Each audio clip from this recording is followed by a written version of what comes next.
नमस्कार बंधु माने मो चैनल को आपण मानक बहुत बहुत स्वागत। जीवन में जहाँ घटी थाए भल पाई घटी थाए एक गभीर श्रीकृष्ण उपदेश जहाँ आम भगवत गीतार शिखिपार। जीवन में अनेक कथा घटे, केबे खुशी केबे दुख, केबे हार एवं केबे जीत। किंतु जेतेबेले खराब किछि घटे आमे भाबु ए घटना मो सहित काहे घटिला, किंतु श्रीकृष्ण भगवत गीतार कहिथिले जहाँ घटीची भल पाई घटीची, जहाँ घटुची भल पाई घटुची, जहाँ मो घटिबो ताहा मध्य भल पाई ही घटिबो। प्रत्येक परिस्थिति किछि ना किछि शिखाई थाए। श्रीकृष्ण अर्जुन को कहती जहाँ घटी थाए भल पाई घटी थाए। जीवन में अनेक थर एपरी मुहूर्त आसे जितेबेले आमे दुर्बल एवं पराजित अनुभव करूँ।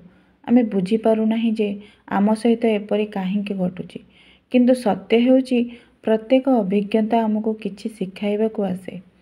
जदि स्वप्न भांगी जाए तेबे बुझी जाओ जे नुआ स्वप्न देखिबार समय आसी जाइछि।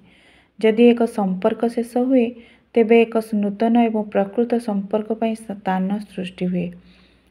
जेतेबेले सुजोग खसी जाए विश्वास कर जे तुम पई आहुरी भल सुजोग प्रस्तुत हेउछि। श्रीकृष्ण कहते, हे अर्जुन, जहाँ बीतीगला भल थिला, जहाँ घटुची ताहा मध्य भल एवं जहाँ आसीबाकू अछि ताहा मध्य भल हेबो। प्रत्येक परिस्थिति किछि ना किछि शिक्षा देई थाए। जेपरि पक्षीर बसा भांगी गले ताकू उड़ीबाकू बाध्य करा जाए एवं एही उड़ीबा ताकू बहुत उच्चताकू नहीं जाए। जेतेबेले कोईला चाप सहाय करे सेतेबेले यह हीरा हो जाए। अंधार राति परे ही सकाळ आसे। जीवन निजे सुंदर नुहे, यहाकू सुंदर करबा पई आमको प्रार्थना, नम्रता, त्याग एवं प्रेम को ग्रहण करबाकू पड़िबो। एही जगत नश्वर किंतु आमर कर्म अमर। प्रत्येक सकाळ एक नूतन सुजोग देई थाए। गतकाली केवल शिक्षा देवा पाई थिला एवं आसंता काली पूर्व अपेक्षा भल हेबो। एही विश्वास को केबे भांगिबाकू दियंतु नाही। चिंता केवल मन को जटिल करि थाए। यह कालीर समस्यार समाधान करे नाही किंबा आजि पई शांति प्रदान करे नाही। आमे प्रायतः एपरी जिनिस हराइबाकू भय करू जहाँ प्रकृत रे आमर नुहे। जहाँ तुमर ताहा केबे तुमठारू दूरेई जीव नाही एवं जहाँ तुमर नुहे ताहा रहिबो नाही। तुमे जेते चेष्टा कले मध्य तुमे केबे लक्ष्य करिचो कि जे माने सबुठारू अधिक हसंती सेमानंको हृदय रे सबुठारू गभीर क्षत थाए। कारण प्रत्येक व्यक्तिंक दृष्टिकोण, भावना एवं जंत्रणा भिन्न। समस्तंक आखि समान किंतु देखिबार शैली भिन्न। भल काम केबे भी व्यर्थ जाए नहीं। तुम काहा पई जहाँ भी भल कर ताहा निश्चित भावरे कोनोसी ना कोनोसी रूपरे तुम पाखकू फेरी आसीबो। तेणु हृदय रे काहा पई भल करिबाकू केबे भी संकोच करंतु नाही। संपर्क स्वार्थपरता उपरे नुहे, विश्वास एवं प्रेम उपरे प्रतिष्ठित। केतेबेले जीवन आमको पतन कराए एवं पतन कष्टदायक, किंतु मने रख जदि तुमे पुणी ठिया हुओ तेबे एही पतन तुमको आहुरी शक्तिशाली करिबो। पराजय सेतेबेले हुए जेतेबेले तुमे उठिबाकू मना कर। ईश्वरंक प्रति कृतज्ञ हेमा ही प्रकृत जीवन। तेणु जीवन रे जहाँ घटी थाए ता भल पाई ही घटी थाए।